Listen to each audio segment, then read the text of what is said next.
I'm Nick Knudsen, joined by Will Miles. Welcome to Stand Up and Holler. On tonight's episode, we were going to cover some preseason gambling odds. I know I mentioned that last week, but too much has happened this week for us to ignore it, just simply do a preseason gambling show. We will do that another time here. Don't know when, but we're pushing that back because this week, 3 players were cut for the roster. We'll talk about from the roster. We'll talk about that during 2 bits. The class of 2023 grows by 2 over the past week. Athlon's anonymous coaching quote sheds light on what other coaches think of Napier and company around the nation. And the number 1 recruit of the 2023 class is officially off the board. We'll discuss what that means elsewhere and closer to home. Will, how's it going, man? What's new this week? It's going all right. I'm disappointed you're lying to everybody, that you're not just holding on to those odds.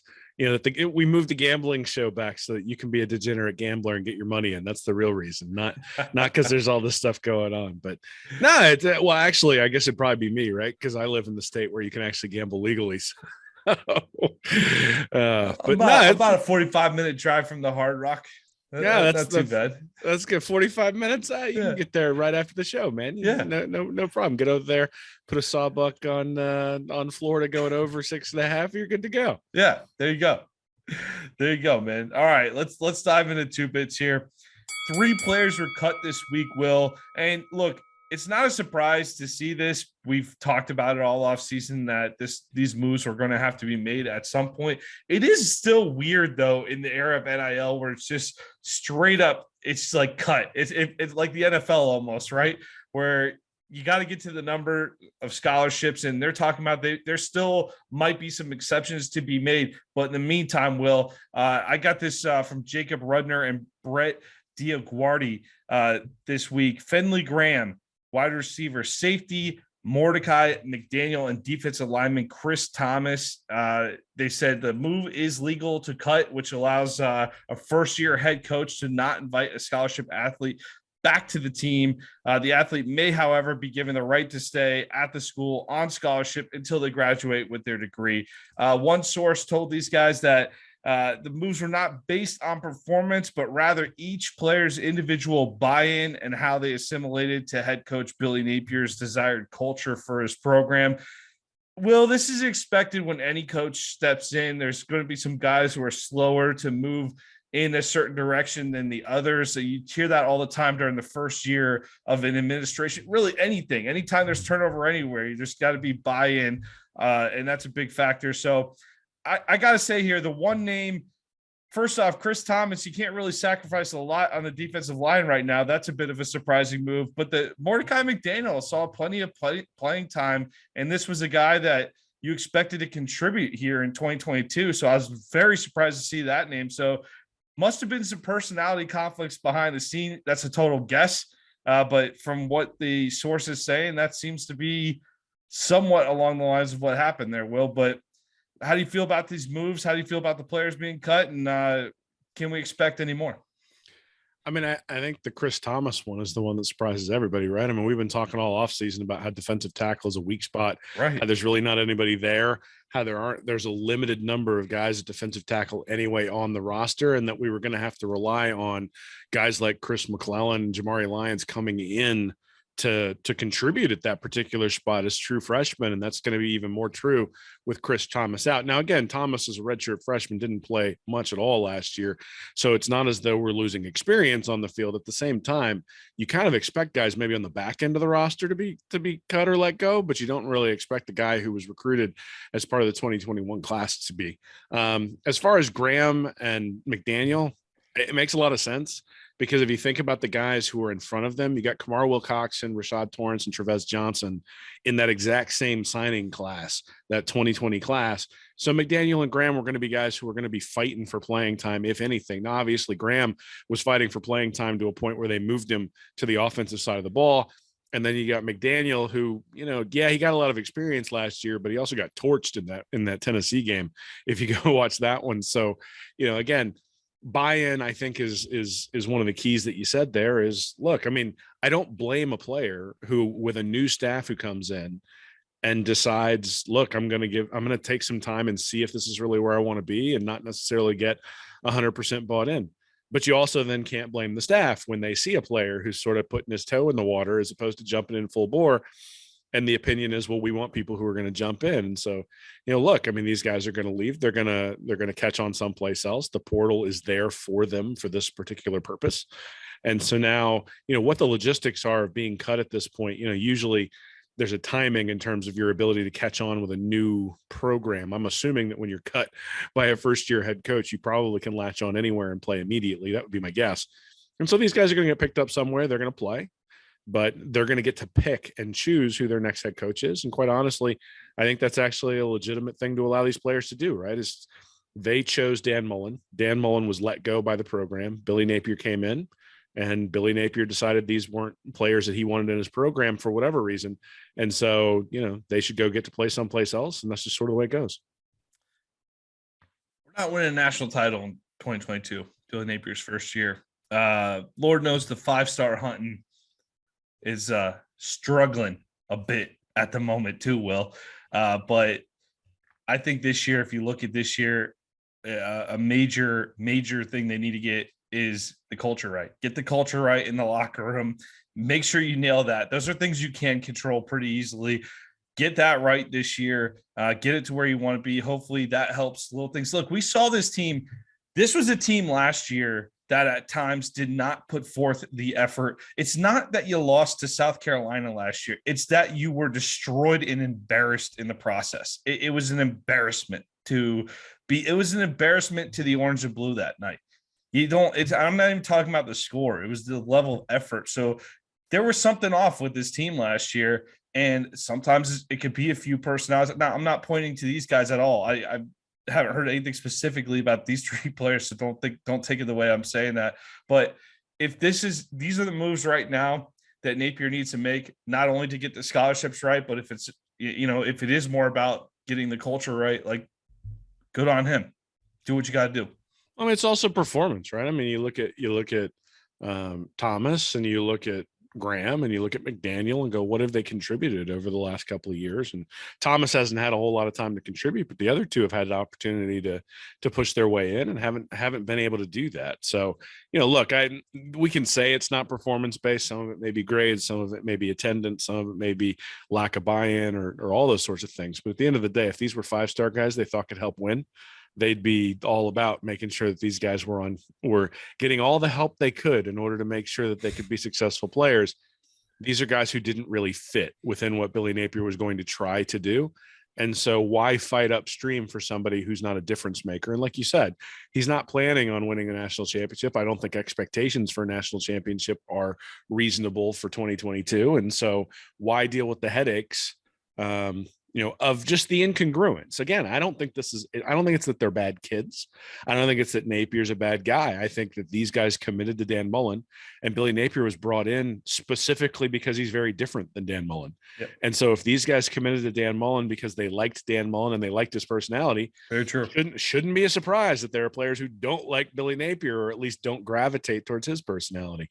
And so, look, I mean, sometimes there's just a mismatch. And when you realize there's a mismatch, it's actually kinder to have a separation than it is to pretend and just let it lag on and then have everybody get upset. So, it's one of those things where when you pull off the Band-Aid, it hurts, but pulling off the Band-Aid quickly is probably better than pulling it off slowly and extending that pain throughout the 2022 season.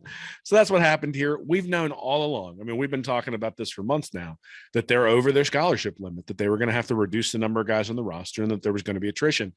I think we all thought there was actually going to be more attrition because we thought there were going to be guys coming in from the transfer portal. That didn't happen. And so these cuts, honestly, really weren't as large as maybe I thought they were going to be 2 or 3 months ago when I thought there'd be a couple of defensive tackles and, maybe a couple of wide receivers. The way things going these days, Will, that could easily happen in the next month or two. Maybe, but those guys won't all be eligible depending upon why they're leaving the program. That's true. Right. That was always sort of the benchmark was you had to bring these guys had to enter the transfer portal. I believe it was before May 1st or something like that. The cutoff date in order to be eligible for the 2022 season. So they're not bringing in anybody through the portal who's going to be helpful next year unless, and this is the one thing I don't know, guys who are cut like this, let's say Brian Kelly cuts some guys from LSU. Are they then eligible to transfer and play immediately? But do you really want the cut guys from LSU's roster to come in to supplement what you're doing? That's Correct not me if really I'm what wrong. you're trying to do. Is it anyone from the transfer portal, or is it just if you were to transfer within conference, there was the cutoff date? So I believe it's anybody for that cutoff date. But again, maybe we can add some people, maybe we can't. I mean, the problem is we can't add anybody without cutting somebody, right? That's the whole point that they cut these guys. So, I don't anticipate a whole lot of additions. Maybe there's one right towards the end of the year, maybe, or towards the beginning of fall camp. Maybe somebody gets injured and you put somebody on a medical red shirt and you're able to bring in another body. But look, Eric Gilbert is not walking through that door. There's not going to be a 4 or 5-star guy who comes in as an immediate starter, most likely before the season starts. This is the roster, and look at it, evaluate it, decide what your expectations are based on this roster. But this is pretty much going to be the roster for Florida. And look, maybe they add a guy, maybe they add 2 guys, but to believe that those guys are going to be difference makers, I think is probably fool's gold. At this point, the roster is what it is, and some guys are going to have to step up.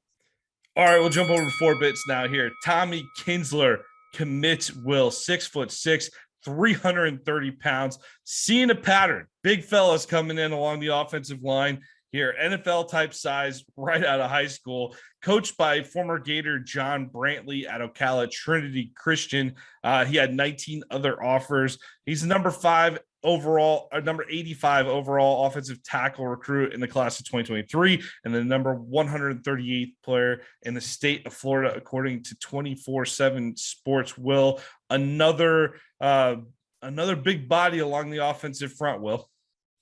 Yeah, I mean, that seems to be the recipe for these guys. And look, he's the 6th commit to the class.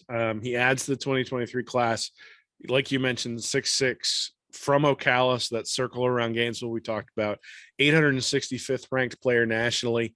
You've got Bryce Lovett, you've got Najee Harris also as offensive line commits. And Bill Sykes did a nice job about 2 months ago outlining exactly why numbers are critical on the offensive line. And certainly blue chip guys are important on the offensive line too, but just numbers in general are important. And if you look at Alabama and Georgia and Clemson and some of the programs that have been dominant over the years, they usually sign 4 or 5 offensive linemen per cycle. You don't want to be signing 9 one cycle and 2 the next. And Florida historically has had like some periods of time where they sign like 2, 2, and 3, and then have to get 7 or 6 the next couple of cycles to make it up. So that's sort of where I think I think they have space for one more offensive lineman to sort of line out what they need to be doing on a year-to-year basis. And the question is going to be, is it going to be a guy who's ranked 700th, or is it going to be a guy who's ranked, 30th? And so, if they can bring in a guy who's ranked 30th, then I think this is a successful offensive line set that they're bringing in. If they bring in a guy who's ranked 500th or 600th, then we start asking, okay, did we really get top end talent for that particular position? So it's funny because Kinsler, I think, is a good addition, depending upon who the 4th and potentially 5th offensive line signee might be. Kinsler might be looked at as, the same old if you have 1 or 2 other guys at his ranking who sign in. So, I think this is one of those, and this is sort of the whole point when I preach, August or September, when you start evaluating these things, is evaluating this commitment depends on what else happens throughout the entire recruiting season. And so we'll see where we end up when February comes around, because, Kinsler could be a really, really good addition. Guy like Ethan White, right? He was 795th national ranking, brought in very raw, overweight guy who needed to lose some pounds, and has come in. And last year, I think I cited some stats in our magazine that, basically Florida's offense couldn't be stopped on the ground when White was in there. He got injured, and all of a sudden they couldn't run the ball anymore. And that's when we got the Missouri games and the Samford games and the Georgia probably would have happened regardless. But basically the offense completely sputtered when White went out. And I don't think that's a coincidence. So this national ranking for an offensive lineman is not prohibitive of becoming a good player or becoming a starter. But I think the way in which you view it is going to be determined by the other guys who come into the class. A couple years from now, I don't think depth's going to be an issue along the offensive front for these Gators under Billy Napier. I like the move along the offensive line. I think they're doing a nice job. Hey, while you were talking there, I looked up, going back, a quick call back to our transfer portal May 1st comment. May 1st marks the day the transfer portal shuts down for this academic year. It closes for 3 months before reopening August 1st, the start of the 2022-23 academic year. Players in the portal by May 1st can still transfer after that date, but the deadline provides a shred of roster certainty among what has amounted to free agency in college football. That's from CBSSports.com to clear that up from earlier. Isaiah Nixon will, along the defensive front here, flips from UCF to Florida from Lakewood High in St. Pete.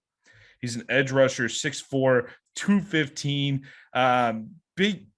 Big time flip here at a 4-star recruit.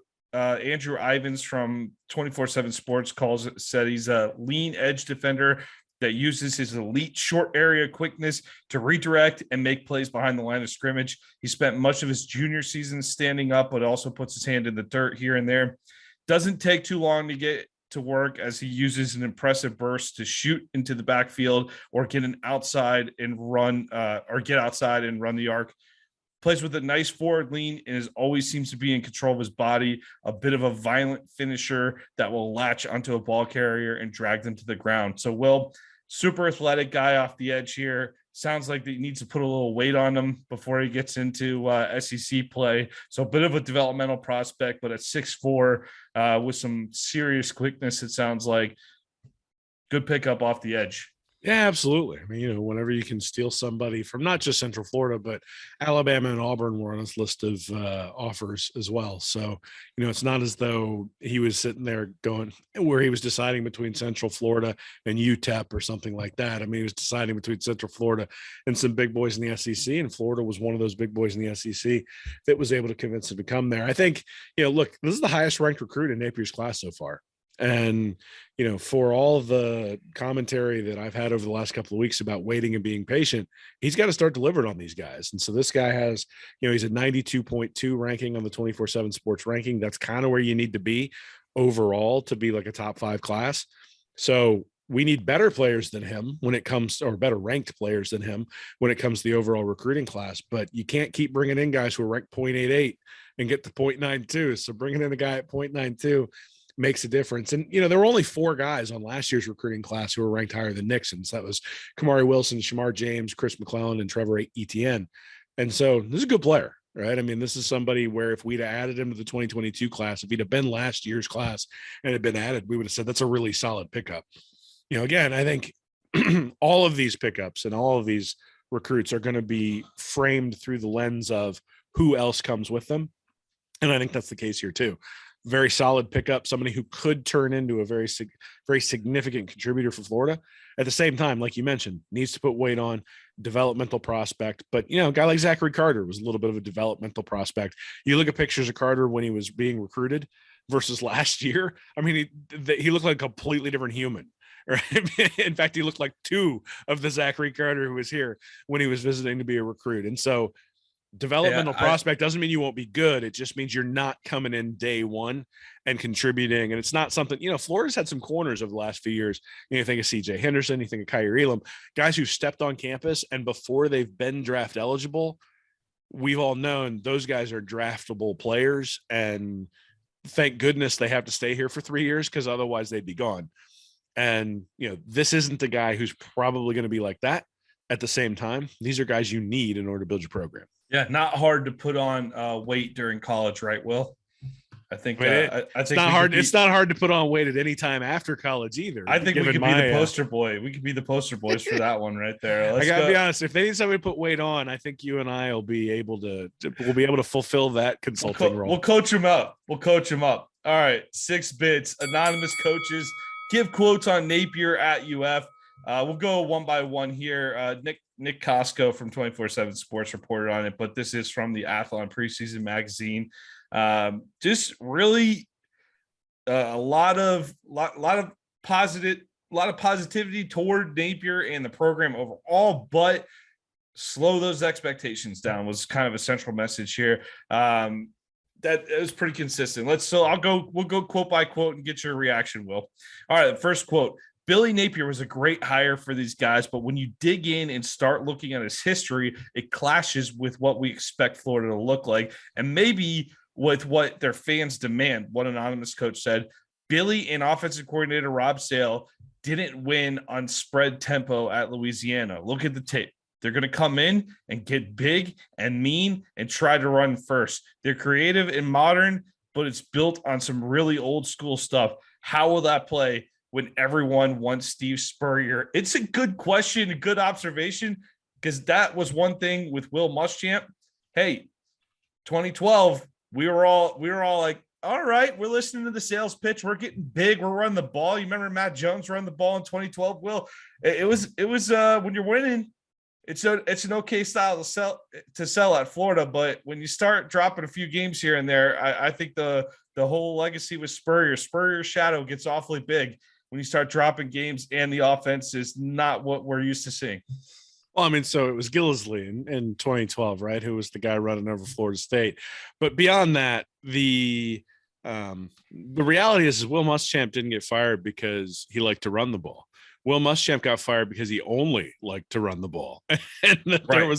there was no consistency at the quarterback position and no real standouts. And you look at the guys who came in under Muschamp, and you got guys like Jeff Driscoll, who obviously had committed to Urban Meyer, but then guys like Jacoby Brissett and all these guys who went someplace else and were able to succeed, which pointed towards coaching being the problem. I kind of agree in some instances in that Napier is not going to give Florida fans what they are used to, but I think in some ways that may be a good thing, because look, he's not going to be Steve Spurrier, but college football is not put up 50 points and dominate without defense. That's not the way it works. And to be honest, that's not how Spurrier did it either.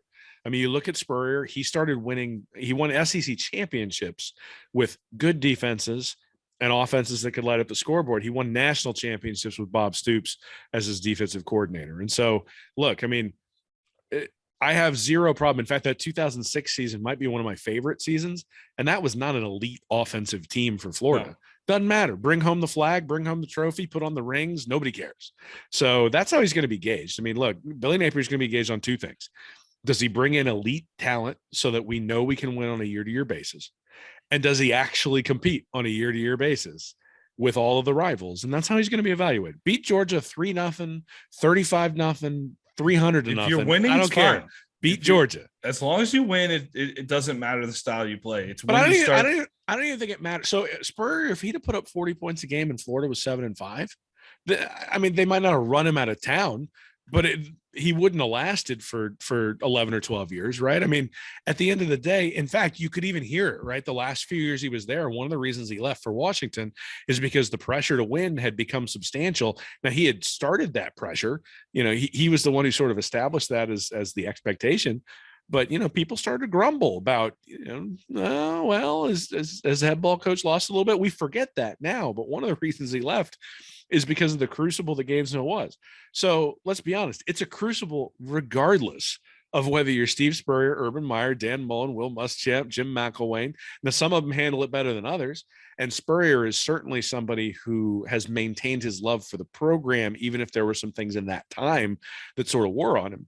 But, it's revisionist history to look back at that and go, oh, it was perfect until he left. And then, everything fell apart. And then Urban Meyer sort of sustained it after that. That's not really the way it was.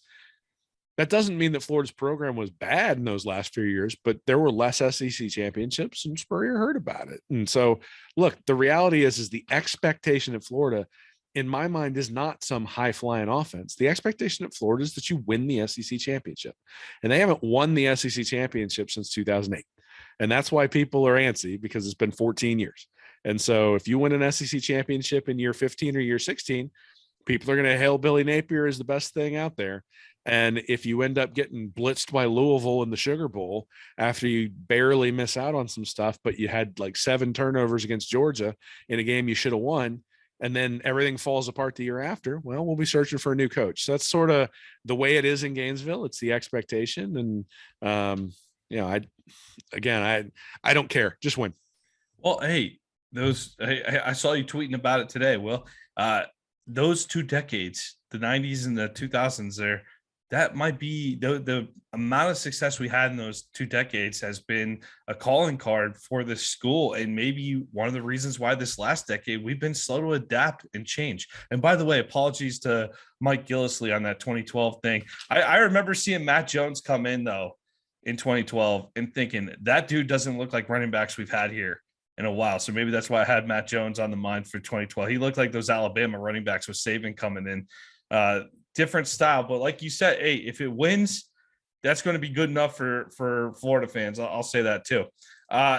Next quote here, Will. In terms of pure talent, the roster is probably the fourth best in the East and lower than that in the West. Another anonymous coach said, like that, not relevant, man. But thanks for throwing that in too. But they didn't have much to start with at Louisiana either. The really unique thing about Napier is that he's always unafraid to do the necessary ugly football stuff that isn't exciting, but this is a higher platform than he's ever been on as a head coach. I think that last statement is just okay. He's also got different players that he had too on that higher platform, so that never really matters a ton. But I do think that this is still this is a serious concern. This is just pretty much picking on the roster at the moment.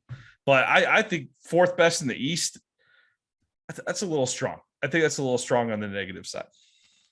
Yeah, I mean, who's in front of us? Missouri?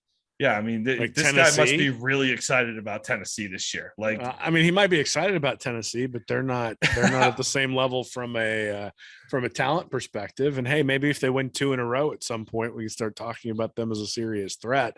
Look, I have been as critical of Dan Mullen's recruiting as just about anybody out there. I have over and over and over said I didn't think that it was probably good enough to beat Georgia. I think that was proven correct. But it has been good enough to beat Tennessee. Now, it hasn't been good enough to beat Kentucky every time. But part of that has been, last year inexplicably, not throwing the ball downfield at all against Kentucky and sort of the offense sputtering, even when Grantham finally put a decent game plan together. And the Missouri losses, the one was Felipe Franks just absolutely laying an egg back in 2018. And then this past year, when basically the team had given up, those losses in most cases weren't because of talent. They were because of execution and because of effort. And those are the things you look at. So if Napier can fix the execution and can fix the effort, Florida should beat the other teams in the SEC East without much of a problem. South Carolina isn't more talented. Vanderbilt's certainly not more talented. Georgia is absolutely more talented. Tennessee is kind of on par, maybe, when it comes to talent. Kentucky is not more talented.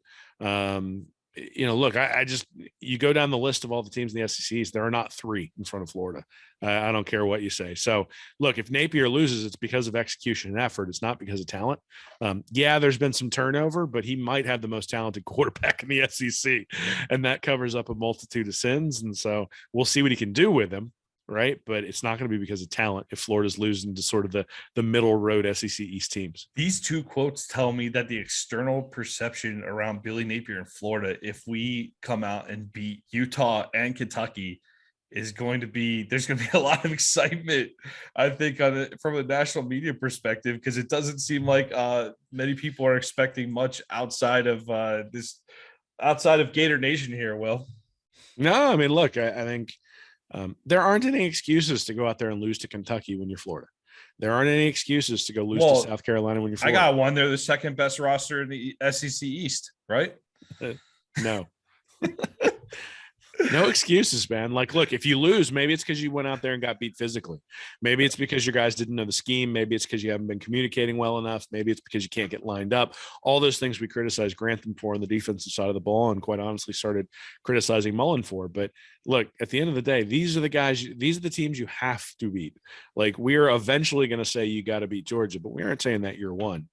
But you can't go out there and lay eggs against Tennessee and Kentucky and Missouri and South Carolina. Those are teams you have to beat. And so not only do you have to beat, but the reason you have to beat them is, even with the attrition, even with the recruiting that has not been at the level of a traditional Florida championship team, even with all of that, you still have better recruiting classes than any of those other schools. You still have more talent than any of those other schools. And you have a guy at quarterback who potentially can be a transcendent player at that position. He's not there yet, but he can potentially be that. And so it ain't like the cupboard's bare here. Like Florida's not coming off the death penalty and he has to rebuild the whole thing. Like there might be some attitude adjustments that need to be made. We already talked about the cuts, and maybe that's part of adjusting that. Guys are going to have to adjust to schemes. So like a team like Kentucky might be able to hang a little bit early in the season before they really get their sea legs under them. But look, South Carolina, Vanderbilt, and Florida State, those last 3 games, they should be 3-0. That's the expectation. And if they don't meet that, I'm not going to like jump off the ship, but that should be the expectation. Florida is the second most talented team in the SEC East, and it's not close. Would you take year 1 Dan Mullen roster or year 1 Billy Napier roster? I'd take the Napier roster. Yeah, I look at it and I say one of the things that McElwain apparently was pretty good at was finding diamonds in the rough, because he was able to get guys who came in, and then Mullen and Grantham were able to mold them into guys. You think about guys like Jabari Zuniga and Ja'Kai Polite. You think about guys like Kyle Trask, right? And Felipe Franks, even in some respects, building those guys. LaMichael Pirine. These are all 3-star or lower guys. Franks wasn't, but for the most part, 3-star guys who were able to excel. But you look at the overall talent profile, there's no doubt that it has gone up since Dan Mullen took over. It just hasn't gone up enough. And that's the thing, is every time somebody's like, oh, you're talking about recruiting like these guys aren't any good. It's like, no, that's not what I'm saying. I'm saying that when you put them side by side with the Crimson Tide or with the Bulldogs, that you go, they have more players ranked higher than we do. Right. And that's an observation, right? If you beat them, good for that. Good for you. That means 2 things. It means your players have developed at a faster rate. And it also means that your coaches have done a better job of getting them ready to play. Florida's 1-3 against Georgia in the last 4 years. Florida hasn't beat Alabama since 2008. That's the problem. And so the program is more talented than it was when Mullen took over. Mullen left Napier in pretty good hands, actually, with at least a talent profile for the team. Are there holes? Absolutely. Are there areas that need to be shored up? Absolutely. But there were areas that needed to be shored up in 2018. I think anybody who, again, revisionist history, you look at the record and it was 10-3, but they were 1 tipped pass against South Carolina away from gacking that game away. And if they lose that South Carolina game, they sure as heck aren't playing Michigan in the bowl game. And that's not a 10-3 season at that point. And, do they sort of fold it up after that? Because the Missouri game the week before was just miserable, right? So, what happens if they don't get that tip pass when they're down by like 21 or 24 against South Carolina and to Grimes, I think, and then we're able to drive it downfield. At that point when that ball got tipped, it was a bad snap to Franks over his head. He runs behind him, he just sort of heaves it up, gets tipped up in the air. Grimes catches it, falls forward for a first down. I'm not sure. I mean, I'm laughing in like desperation at that point, just being exasperated by everything. And it turns out they have this giant comeback. Now, that says something about the team and says something about the coaches and says something about never giving up. At the same time, whenever you're relying on luck like that, it's a problem. So I don't think this team's massively more talented than the 18 squad. But yeah. I think they're more talented. More upside at that quarterback position, especially. Yeah. All right. Next quote here.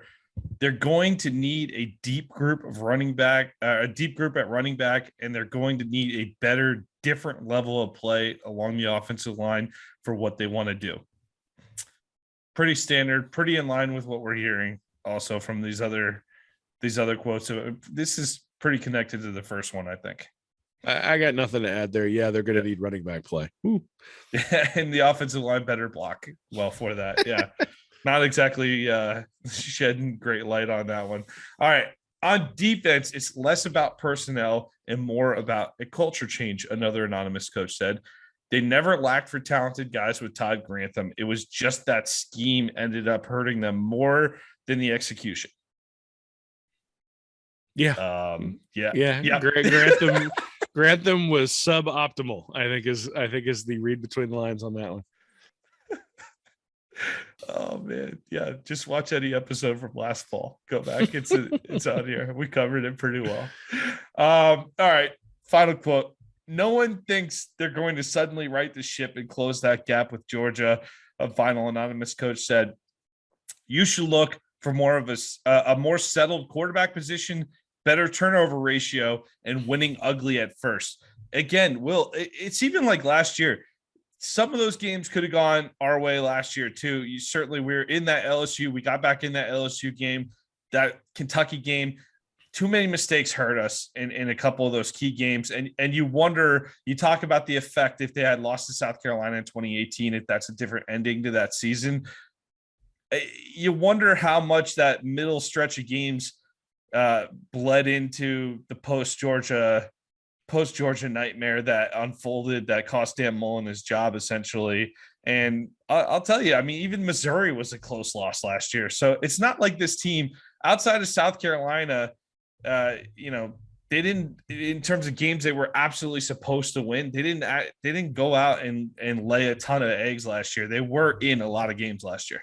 No, and I think you could see that they didn't trust their coaching staff, right? I mean, it was clear to all of us that Anthony Richardson needed to get more playing time, and they refused to do it. It was clear to all of us that Dameon Pierce needed to get more carries, and they didn't do it. Now, they were set in their ways, and that's who they are. And Dan Mullen has a notorious stubborn streak. I mean, that's one of the reasons why, at least it was thought, that Jeremy Foley didn't bring him in after Urban Meyer left. And so, we sort of got what we expected from that staff, but I don't know that the players necessarily expected that. They've been, there've been a couple interviews that Dave and I have done on Gators Breakdown, and the players have been very hesitant to be too critical of the previous staff. In fact, Donovan McMillan was very, gave a lot of praise to that staff.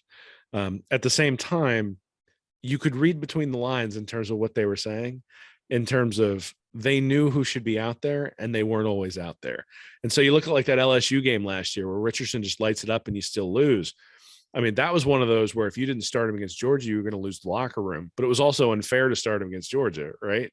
And but again, you waited so long. I know he was injured a little bit leading up to that, but you waited to that point to really let him loose. Right. But that's my point, right? Is that the players didn't. So if you're asking me what I would want to see if I was a player, it would just be that the best players play. Mm-hmm. Right. And that's the thing that I think you're sort of like, that's how you win close games, is not that you like out scheme everybody and stuff like that. It's that people trust that everybody on the field is going to do their job, and that the politics of who's going to start and that sort of stuff is left on the sideline, because the best players out there playing. And we all knew the best players weren't out there playing. And maybe there were reasons for that behind the scenes, but it wasn't explained to us. But to hear some of the players talk this offseason, they knew the best players weren't always on the field. And so that's a frustrating thing if you're a player. And that means you can't leave. It's hard to leave that on the sideline. And when you go out there to play, it's hard to sit there and look at a guy to your left or a guy to your right and know that there's somebody better who can go out there to play, and then trust that that guy's going to do his job. So when you look at the game against LSU, not necessarily for Richardson, but you look at the game against LSU with the counters that just over and over and over and over again. I mean, that's a do your job type thing, right? If everybody does their job, a counter should go for 3 or 4 yards. You get up, you make them do something else. Right. And Florida just couldn't do that. And that to me indicated a trust issue within the organization, or within that unit, at least specifically, in terms of everybody being able to do their own job. So those are the things you look for Napier to be able to fix. And, look, Florida went, I think 1-4 in one-score games last year. The only one they won was the Florida State game. And let's be honest, Florida State was not great shakes. That was kind of an awful game to watch. So, if you turn that around, you go 3-2, hey, it's going to be a really successful season.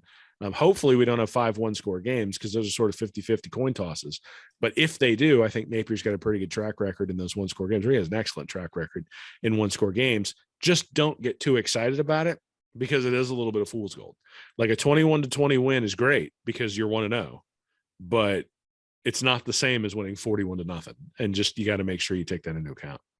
Well, regarding those counter plays against LSU, an anonymous coach once said, Will, they never lacked for talented guys with Todd Grantham. It was just that scheme that ended up hurting them more than the execution.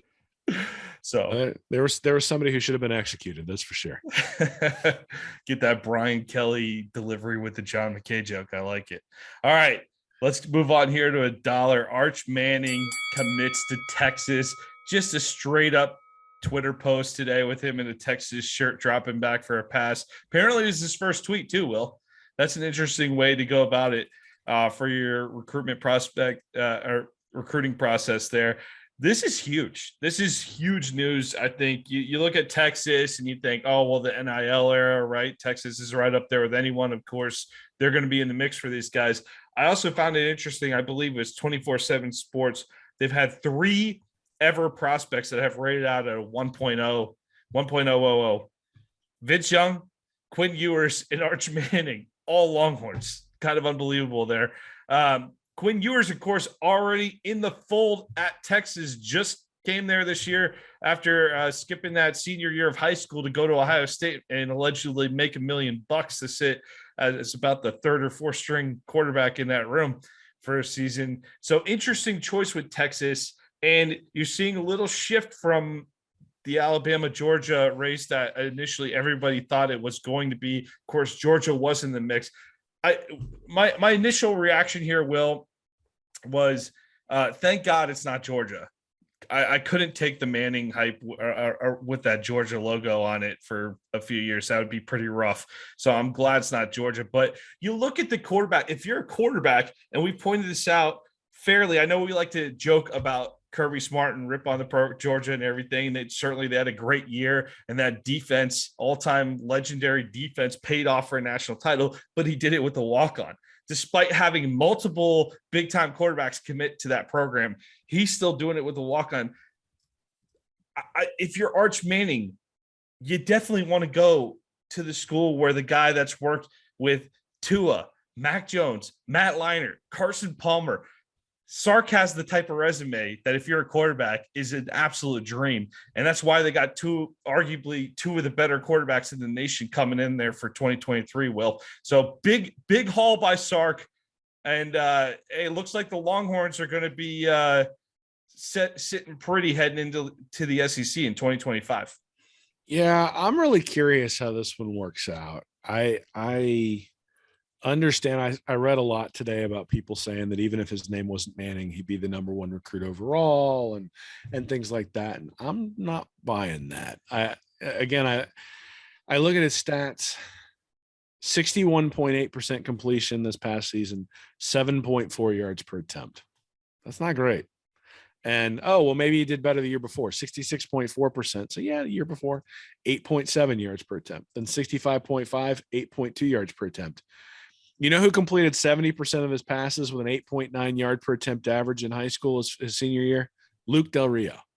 So, those are the numbers Luke Del Rio. Those are the stats I'm looking at Arch Manning and going, the knock on him is that he hasn't played high level competition. But he's not lighting up high-level competition. Now, is he making the right reads and is he throwing in the right place and all that sort of stuff? You would say yes. But again, then you would expect higher than a 62% completion percentage. Now, he's still got a senior year to go, and most of the time guys take a leap somewhere in their high school career. So it's entirely possible he throws for 69% completion and throws for 12 yards an attempt. And I go, okay, he's going to be really good. But when you look at the can't miss guys, the Kyler Murrays, the Joe Burrows, and you look at their high school careers, that's not what you see. You don't see guys who are completing, 60% of their passes as a true freshman, and then it kind of goes down as they go along the way. I mean, what it looks like when you look at his statistics is he's going to be a good but not great college quarterback. That's what his stats say. Now, look, maybe the Manning is that his floor? I would argue that's very likely going to be his floor. He's a good college quarterback. Well, so I think his floor is Luke Del Rio. Right now, Del Rio got injured a lot and things like that. I don't think Del Rio was terrible. I think he was a serviceable college quarterback who didn't get the same opportunities that somebody like Arch Manning is going to get because Manning is the number one overall recruit. And so he's going to get a lot of opportunities to prove that he's bad or good, depending upon what happens. But this goes back to, Ron Paulus was sort of the first big time guy who goes to Notre Dame, and they shifted their entire scheme at Notre Dame to try to fit Paulus in because they wanted to have somebody who could light it up throwing the ball down the field.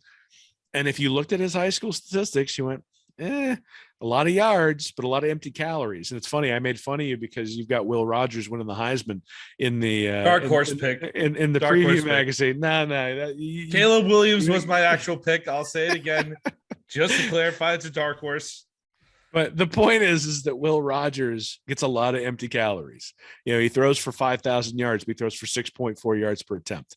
And in that scheme, that's what he's asked. That's what he's asked to do, but it's a lot of empty calories. And at the end of the day, he's thrown the ball 55 times and they've moved the ball 350 yards.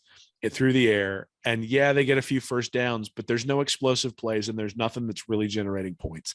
And that's what you end up with when you look at a quarterback like that. So look, I don't know. I think Manning may turn out to be really, really, really good. He may, and he may put up a senior season this year that makes me look at it and go, hey, I need to change my opinion. But if he puts up a senior season where he averages 8 yards per attempt and completes 62% of his throws, I'm gonna die on that hill of saying, you know what, that's a guy I'm glad we didn't bring in, because you aren't going to be able to thwart those sorts of statistics time after time after time. Will, you're almost guaranteed that this kid is going to eat, sleep, and breathe football. Just at the last name is almost going to guarantee it, and who his family is almost guarantees that. You're going to have. I think he's going to maximize his potential, whatever that potential may be. I hear what you're saying about the numbers, and I know you're a numbers guy, so you're absolutely consistent in your analysis on that. But I do think there's a reason why Steve Sarkisian, who has developed quarterback after quarterback, said this is the only guy I'm going after in this entire class. I also love the fact that Quinn Ewers is at Texas and Manning's not afraid to go up in there, and the competition will be good next year, but Ewers will have that leg up because he'll have a year in the system. And if he's as good as everybody thinks he can be, you're looking at Manning's not afraid to go in there and sit for a season. I think that's a great situation. And then he can play when he's ready versus going to a school that's just going to throw him right in, which I know Georgia's got a few guys up, in the system, but they might not. Well, if you go to Georgia, you're not going to play. If you're a five-star recruit, you go to Georgia, you'll get in on a fake punt. I mean, doesn't Stetson Bennett have like 3 more years of eligibility? It's probably so. I hope so. Look, I'm not saying he's going to be terrible, but I mean, how do the supposition that you make that he's going to have the same work ethic as Peyton Manning and Eli Manning and Archie Manning? The supposition that you make that he's not Fredo Manning, right? That he's what knowledge base do you think he's come? This is what I mean by that, Will. He's compared to the average 18-year-old coming out of high school right now. What do you think he understands about defense compared to the average 18, like reading a defense, for example, at an NFL type? I mean, I think he's probably mentally, he's had some of the best coaching you can ever get. And he is probably developing that when these guys are developing in college, he's probably going to come in way ahead of where a lot of people are as a true freshman. Do you think that's learned, or do you think that's innate? I think that he's been around his family to learn this for his entire life. Yeah, I'm just asking because I think it's an interesting concept. I didn't know what a cover 2 defense was when I was 6 years old. Well, and I don't think you need to if you can process it quickly. That's kind of where I'm going, right? Is that, yes, there are things that you might, he'll get in there, his first snap be yelling Omaha, and I'll be eating my words. But the reality is that, well, no, the college offense are coming from the sideline. They're not yelling anything. They're looking over. This is Peyton's nephew. They're going to give him full reign of the offense. But look, he might be an awesome player. But his profile doesn't scream awesome player. And you would think if he was that adept at reading defenses that he'd be completing 80% of his passes in high school, because high school DBs should be much worse at covering and busting coverages and all that sort of stuff than college DBs will be. And look, maybe he's got a cannon and maybe he's going to be able to prove me wrong, but so I look at it. Will Miles will be Arch Manning's Skip Bayless. He'll be your LeBron James. I'm calling him Fredo until he proves me otherwise. He's Fredo Manning.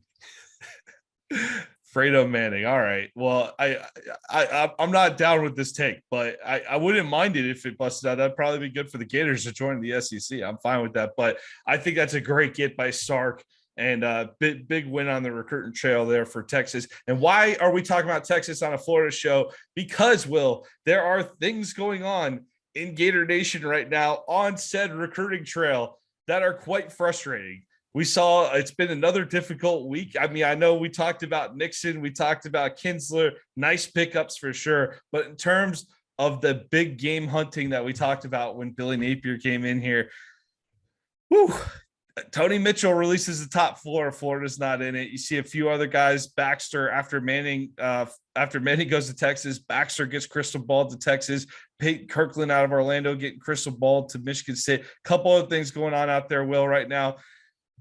This was a 5-7 team that Steve Sarkisian put on the field last year. He still managed to bring in the 5th rated recruiting class last year, and now the number one prospect in the country the following year. So there could be a segment of the fan base that say, hey, y'all are being ridiculous, be more patient. But it doesn't take that much time for the coaches that are going to get it. And I think you've talked about that in the past. I know you pointed out how many coaches in terms of winning the SEC and what year it happens too, if you want to bring that stat back up. But Will, look at this Texas situation and look at the frustration on the Florida side right now and give me a little comparison here. Well, so, I mean, I think people should be frustrated. I think you look at where Dan Mullen was in his first year. He had 3 at this point at the end of June. He had 3 top 300 recruits out of 10 total, and he wound up with 11 out of 25. So 44% top 300. You look at where Napier is right now. He's got 1 top 300 guy out of the 7 guys he brings in. So if 2 of the next 3 he brings in are top 300 recruits, and remember, one of those top 300 recruits for Mullen was Tyron Hopper, who was a top 100 guy. So if he brings in a top 100 guy and another guy who's sitting in that 250 range, it's essentially the same first 10, right? And in fact, if you look at it right now, the average 24/7 ranking for the 7 recruits at Florida are 88.57, and the average for Mullen after his 10 commits at the same time in the cycle was 88.48. So, look, they're close, and there's no real distinction between the two. And maybe that's the expectation. And maybe it wasn't Mullen and McElwain who were the problem when it came to bringing in these guys, but there's no excuse at this point. Like, Napier came in and said, this is what I need. And the administration gave him what he needed. Now, if he didn't get what he needed, then shame on him, because he got to negotiate for exactly what he needed. But he's going to be evaluated exactly like you evaluate every other coach, which is not in June, right? I mean, I do think that there is a lot of credence to saying be patient, but we're only patient until really August 1st to September 1st is where you start looking at it. And look, there might be a couple of additions in that August-September timeframe that changed my opinion, but really August 1st is kind of what historically you've been able to look at and say, this is where things are going to go. And the reason I say that is McElwain in 2017 had 50% of his players in the top 300 right before August 1st. He finishes with 43. McElwain in 2016 had 25% of his players in the top 300 before August 1st. He finishes with 28%. Muschamp in 2013 had 57% in the top 300 before August 1st, 57% of his final class. Muschamp in 2012, 67% and 68%. Meyer in 2007, 70% and 68%. So my point is that by August 1st, the number of top 300 percentage is going to be what it is, right? That's what we can expect. Why that is, why guys are deciding to go someplace else, why some of these high-level recruits have decided. You mentioned Kirkland, you didn't mention Jaden Rashada. He's somebody who there's been a lot of noise about him potentially going to Miami. Yeah. But again, crystal balls don't mean anything, right? There have been a lot of crystal balls to these guys to Florida, and they haven't necessarily wound up at Florida. So there's still time to make adjustments. There's still time to bring those guys in. But look, you can't lose a guy like Kirkland, who's local, to a school that's nowhere nearby. Losing Rashada to Miami, okay, well, maybe. But then you got the big guys, right? Malik Bryant, Trayon Webb, and Cormani McClain. Those are the 3, right? Those are the guys that you look at. If they don't end up being Gators, because they are the ones who have been targeted from the start. They are the ones who are, 120, 130 miles within Gainesville. They are the guys that you go, okay, these were the people who were emphasized by the staff. If those guys go someplace else, then you really got to start asking questions. And look, maybe they'll get somebody who's better at those positions from Hawaii or something. I don't know, but you got to secure that area around Florida. And that's the thing I think you need to focus on. So the Kirkland news, if in fact that turns out is bad news. I mean, he's an offensive guy, an offensive lineman. We talked about needing another elite offensive lineman. He fits that profile. Rashada is a top 50 quarterback. That's a guy you need to bring in. And I just saw David Soderquist tweeted like the next available quarterback who's not committed somewhere is ranked like 650th. So there's not another quarterback in that top Jack 300 Miller's to bring like, in. yes. Max Brown's like, woohoo! Like I'm gonna be higher rated than whoever they brought in this class. And look, I mean, at some point this has to turn around. Now I'm not ready to panic yet, but I am ready to acknowledge that things need to change fast. And if 2 of the next 3 guys are 3-star candidates, you got to get worried, because at that point you have to hit on every single target just to get it like top 7, top 8. And the reality is you're not going to hit on every target. And so, maybe they got 4 or 5 stars up their sleeves, but it doesn't look like it right now. And, that's an issue, right? We know that year 2 is when the recruiting has to pick up historically in the SEC. It hasn't for Tennessee yet, and I think Tennessee is going to continue to struggle. It hasn't for Auburn under Harsin, which is why, you don't expect them to take giant leaps forward. Brian Kelly came in and seemed to be able to hold the fort together with LSU, and they look like they're pretty good this year from a recruiting perspective. And like you mentioned, Sarkisian out of Texas comes in, isn't even winning games, and he doesn't have the greatest history at class Southern was Cal. 5th. Yeah, well, and he doesn't have the greatest history at Southern Cal either. And you're sitting there bringing in recruiting classes. And look, Texas has unlimited resources.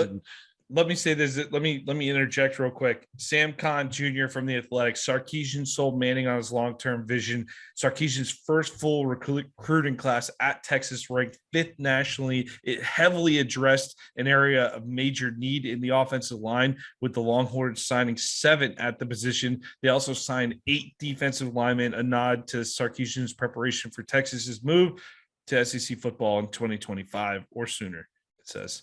But again, and you see right now, we are going heavy on the offensive line, Will, in what we're doing.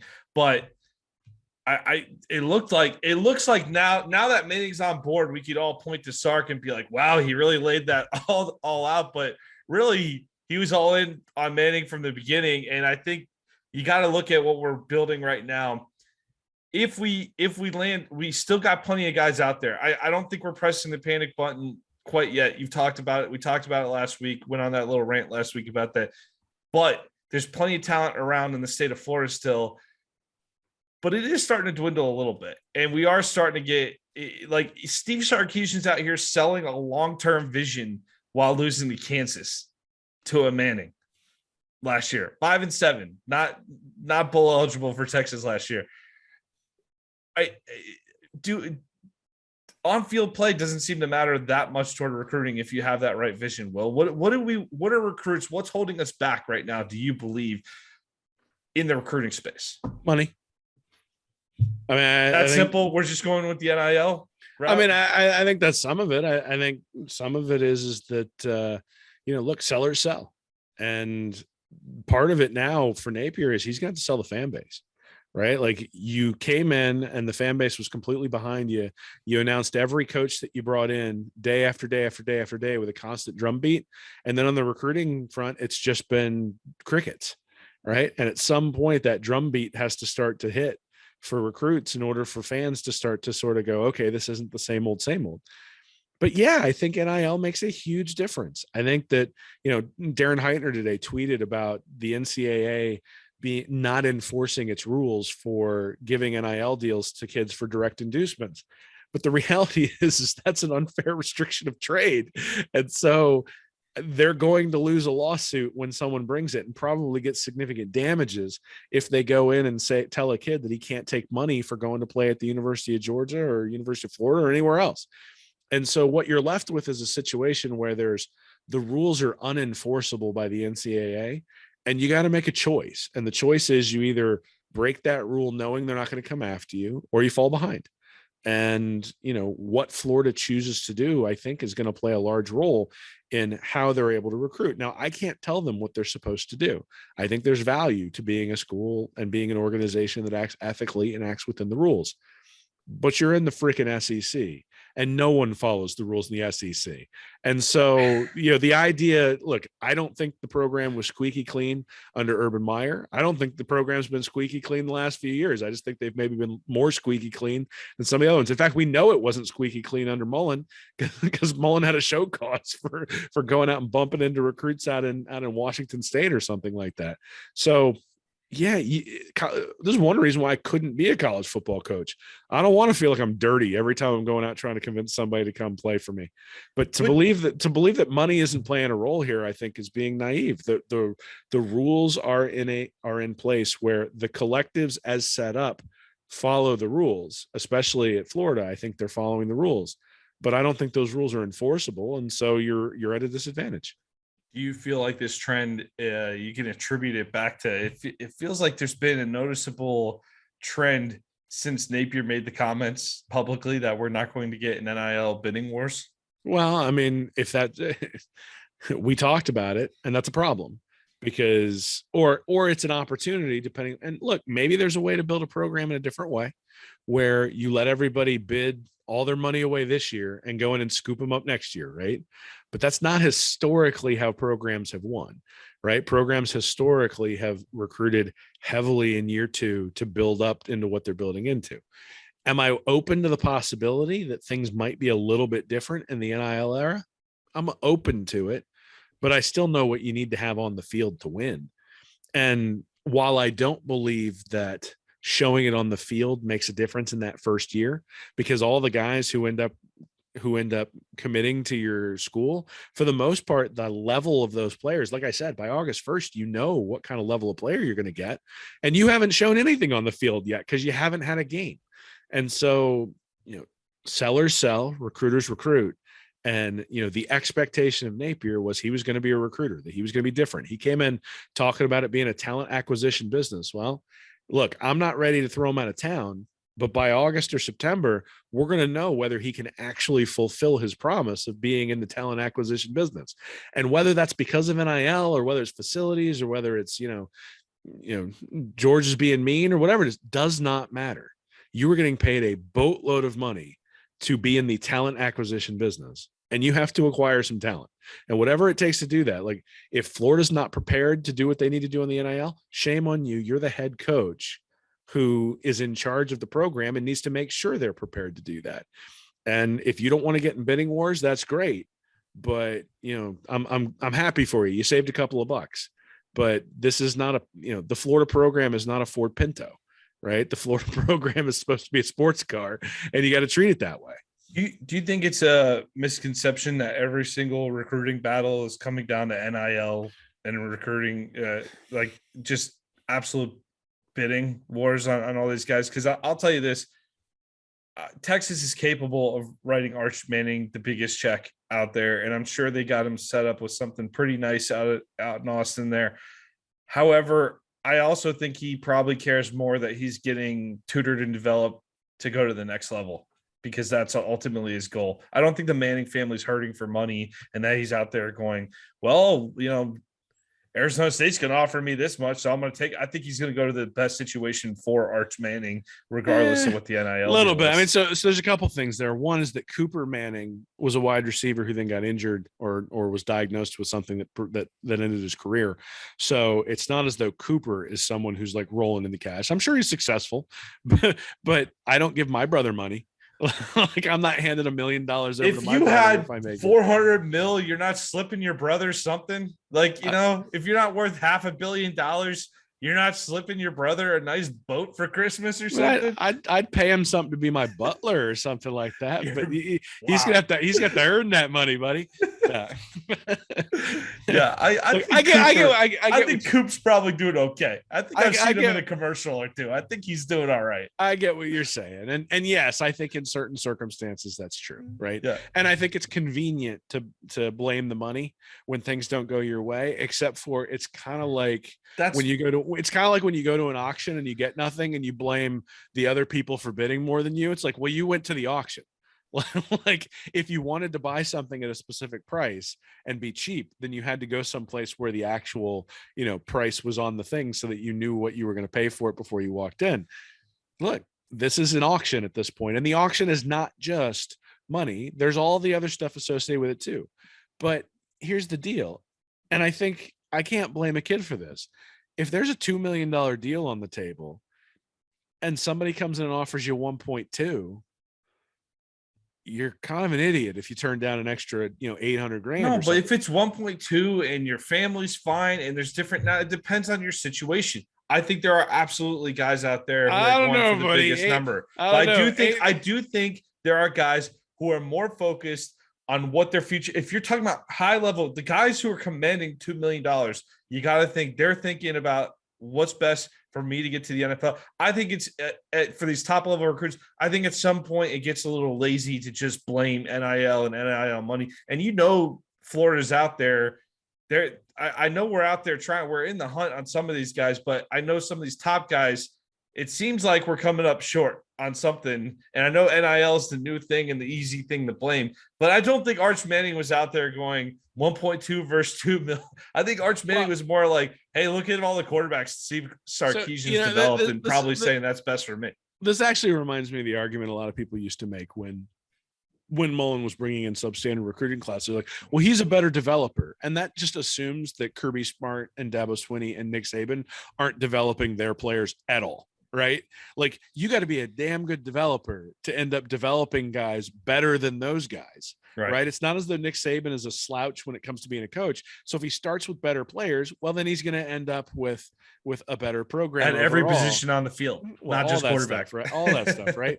So this is what that reminds me of, right? Like, if you are like, everyone is trying to recruit, everyone has facilities, everyone tells you about the education, everyone shows you the dorms and tells you how great you are and tells you how they're going to use you in their offense or their defense, and shows you all the love and texts you every day and all that sort of stuff, right? Like, how are you differentiated? And NIL is a way to differentiate. And I got to tell you right now, I mean, if somebody went and offered me double what I make right now, see you later, right? Like I'd be stupid to not consider that. Now, do I walk into where I work and say, hey, this is what was offered to me, are you willing to match it? Yeah, because I like where I work. You're talking about from a normal perspective. I'm talking about guys who are able to command a $2 million paycheck in college, are guys who are potentially looking at. I mean, what was Trevor Lawrence? What's the number one pick in the draft yet? The number one pick in the draft signs a signing bonus for like $40 million. But you're $2 million going to be peanuts in 3 years for Arch Manning anyway. You're missing my point, right? Which is that Arch Manning has to make a decision on a lot of different things. And if the NIL deal is better at, say, Texas than it is at Florida, or Texas than it is at Georgia, then you're getting that money now. And it's not as though you'll get less publicity at Texas than you would have at Georgia. So yeah, you make decisions based on what's best for you. But if the difference is 2 million versus 1.2, that's $800,000. That's a lot of money to leave on the table. Now, if it's 2 versus like 1.95, all right, maybe you make that adjustment. But in some ways, the amount that someone is willing to give you is a reference point to how honest they're being. Because if you're giving somebody a significant chunk of cash and you're willing to bid and bid it up, then you're saying, I'm gonna have to play you because there's not going to be any money on the back end to bring the next guy in. So, if you're sitting there trying to chisel somebody on it, how confident am I that you're going to play me? How confident am I that you're telling me the truth? Look, I don't think it's just NIL, but I think it's naive to think that decision doesn't hold, because again, NIL is a differentiator, just like everything else that's out there. And it doesn't matter either at the end, right? I mean, at the end, you need the elite players. You're at an elite university. The booster support is second to none at the University of Florida. And you brought in a staff specifically and have a guy whose only job is to figure out these NIL deals.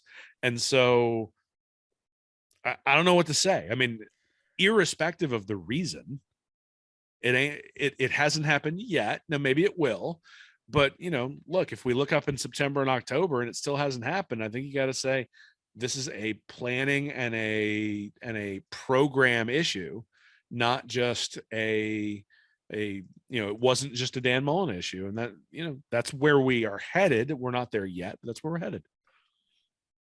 Would you be willing to bet that Tennessee is allegedly paying Nico Imaliva $8 million, right? That's the quarterback that's tied to that Athletic article. Would you be willing to bet that Manning's number beats that? Because I don't think so. I think that's going to be a situation where someone's drastically, even if he comes in and performs well, that's a huge number right out the gate. That and we don't know a lot of the numbers right now, but I would be willing to bet Tennessee overpaid like hell to get that guy versus Manning is choosing his best situation. And he's also going to get a nice sum of money from Texas, but I don't believe that Manning's going to be the highest paid guy in the NIL era right this second. Maybe he's not, but isn't that also then sort of like the Tom Brady model, where you take less money so that your teammates so you can have better teammates? Right. That's what I'm saying. So just to simply blame, and I don't think that's the motivating factor for all these guys. And I think that's the message to get back to what Billy Napier was saying. I think that's the message that Napier is basically sending when he says we're not going to get into bidding wars, is that if you're a guy who that's the most important thing to you, maybe this ain't the right fit here. I think that's the message he's sending. It doesn't matter. Like, Napier needs to figure that out, right? He needs to understand how big of an incentive it is for the guys that he's recruiting. But it doesn't matter. At the end of the day, you need a top 3 class in your second class. And based on what we've seen so far, he's probably not going to get there. And so now you're sitting there going 9, 10. Well, that's the guy we just threw out. So it doesn't matter. Like, it is the way things are right now. Will Miles doesn't care how you do it. Just get it done. Absolutely. Right? Did I sum that up pretty well? Yeah, I think that's the summation. It doesn't matter, right? I mean, we know what it takes to win. We know we made the change. Florida made the change specifically because there was no hope on the recruiting trail. Like, that's why the change was made. Yeah, there was the cultural issues, and yeah, there was the Grantham, and yeah, there was sort of the recruiting season. But the reason there was such a huge hullabaloo about the recruiting season thing and all that sort of stuff, the reason that exists is because the recruiting wasn't good enough. And so, look, Napier's going to have to deal with that. He has to find a way in the next 2 or 3 months to get it to a place where it's good enough. And maybe he does it, and maybe he doesn't. But that's the reality. And we can blame NIL. We can blame facilities. We can blame that he's awkward, and all these stories come out afterwards that, like, recruits came in and then they met Napier. And look, this didn't happen. I'm just saying, right? Like, they came in, they met him, and he turned them off. All those things. Like, anything can be true. None of it matters. There is not an excuse when you're the head coach at an SEC blue blood school for bringing in anything less than a top 5 class. And, he's either going to do it or he's not. The reasons are kind of irrelevant. Sorry, Coach Napier. It's been a rough year. No, you haven't coached a game yet. Rough decade. We had a rough year too, but it's been a rough decade. We're an antsy bunch, and we're ready to get going. Look, I'm not throwing him under the bus yet. I'm saying it's a talent acquisition business, and pretty soon he's going to have to prove that he understands and is able to deliver on the fact that it's a talent acquisition business. I'm not mad at him right now. I'm giving him more time, but we're getting there, and I understand why people are antsy. And, in 2 or 3 months, we'll know. You were either right to be antsy or you weren't. And, it is what it is. Arch Manning to Texas. Will Miles says no excuses. Get it done. Get it done, Florida. If Texas can lose to Kansas and land the top recruit in the country, we can get some stuff done around here too. All right. That's our show tonight. Will, you got any final words before we head out? Nah, man. Just appreciate all the support. Still, if you want to go get the magazine, you can do that. readingreaction.com/mag. It's readingreaction.com/mag. Really appreciate everybody buying it over there. And, 4th of July is coming up. People are traveling all over the place. You don't want to talk to your spouse in the car anyway. So download it, put it on the iPad, and, tell her that you're thinking about it being in Nick or my sultry voice while motoring down the road. We'll ignore that last part there. All right. Hey, thanks for all the support, everybody. Have a great weekend. Go Gators. Thank you for watching this episode of Stand Up and Holler. Be sure to subscribe to the Read and Reaction YouTube channel. Join our Patreon community at Read and Reaction for bonus content each week. And check out our website at readandreaction.com. I'm Nick Knudsen, joined by Will Miles. And as always, go Gators.